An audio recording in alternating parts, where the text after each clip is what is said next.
Nung una, umayaw si customer. Pero bago yun, pinakita niya muna sa akin ang mga gold na papagawa niya. Kala ko isa, yun pala dalawa. Kaya umayaw siya kasi medyo mahal yung pagkakapresyo namin. Pero sabi ko, ma'am and sir, ako na po ang bahala. Ang ginawa ko, in-adjust ko na lang yung hindi min na pang budget meal niya. Kasi nga, naubos na yata siguro sa pagbili ng gold. So dahil budget arrangement, gumamit na lang ako ng ganyan na lalagyanan. Ito pala yung gold na gagamitin niya. Sabi ko para makatipid, ilalagyan na lang namin ng mga sticks. So linagyan ko pala ng scotch tape yung mga stick na yan. Sinaubusan ako ng bamboo stick. So kailangan natin maging resourceful. So yun, kinuha ko lang yung sa basurahan. Pero okay pa naman yan mga bi. Linalagyan ko pala yan ng scotch tape para pag dinikitan natin ng hot glue, ay kakapit siya. So lagyan muna natin ng hot glue yung lalagyanan. So ipapakadami-dami na natin. Para pag linagay natin yung improvised na stick na gagamitin natin, ay hindi matanggal kaagad. So ilalagay na natin ito. Dapat dikit na dikit mga bi. Para hindi matanggal at malaglag. Ang puso niya sa iba. Ay sorry, may ads. So lalagyan din natin yung kabila. O nga pala bi, mag-ingat kayo sa mga gold ha. Baka mawala. Alam na yung mga hikaw-hikaw. Magna cum laude ka, bi. Ay hindi pala mga bi. Magna. Magnanakaw. Ay, Diyos ko. Headlines ka nun, bi. Doble ikat lang, bi. Diyos ko dahil nga, gugupitin na natin yung pinaka-stand. Tapos maglalagay na rin tayo ng mga masinjana para ma-cover up agad yung mga lagyanan natin. O diba, nakatipid na naman yung customer. Ewan ko, laging ako na lang nag-a-adjust. Charing! O masinjana ulit sa taas para lumaki yung tignan yung arrangement. Yung customer, ang dami daw greens. Ay, hindi pa yan, ma'am. Lalagyan pa natin ng leather ferns yan. Shock siya. O daw, pwedeng bulaklak na lang. Bulaklak kasi, madam, babayaran mo yun. Habang linalagay ko yung mga gold natin dyan sa lalagyanan natin. Ayun yan, nagpresyohan na ulit kami. Ayun, bumaba ng bumaba. Ano pa ba magagawa natin? Wala talagang budget yung customer eh. Minsan may mga customer tayo na wala nang ang budget. Nagre-reklamo pa. Hindi naman lahat. Gusto lang naman din nila makatipid. At ako naman ay nandito para tumulong sa kanila mga. Kailangan tulungan nila ako. No? Hindi ako na magandang budget. Ay, nagalit ka na naman. Hindi ako galit, sir. Kasayin ko na lang doon itong mga bulaklak. Hindi galit ka talaga ko.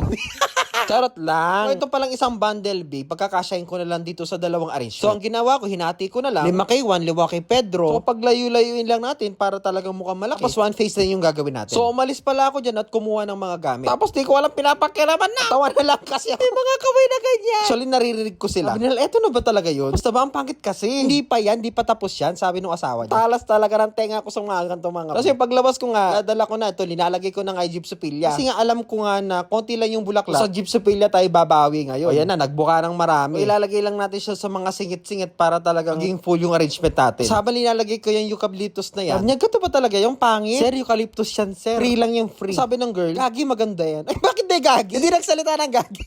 Walang ganun. Sinabi niya lang doon sa asawa, hindi maganda talaga yan. Kasi na nga, inisprayan ko na. Kasi nakalimutan kong lagyan ng masinjana yung likod. Tapos inusog nung customer itong unang arrangement. Kasi daw hindi daw nakikita yung ginagawa ko. Dahil dyan, sir, kukunin na kitang personal alalay. After nito, maglinis ka na, Uy, okay? kung hindi pwede gano'n! Ay, Diyos ko dahil. Ito na nga mga bi. Tapos na ang ating super budgeted ating arrangement. So, naganda na ba kayo mga bi? Syempre, mag-comment down below. Share ang video na ito. Kayo na ang manalo. Ating pajikas. At finally, nagandaan din sila. So, yun lamang mga bi.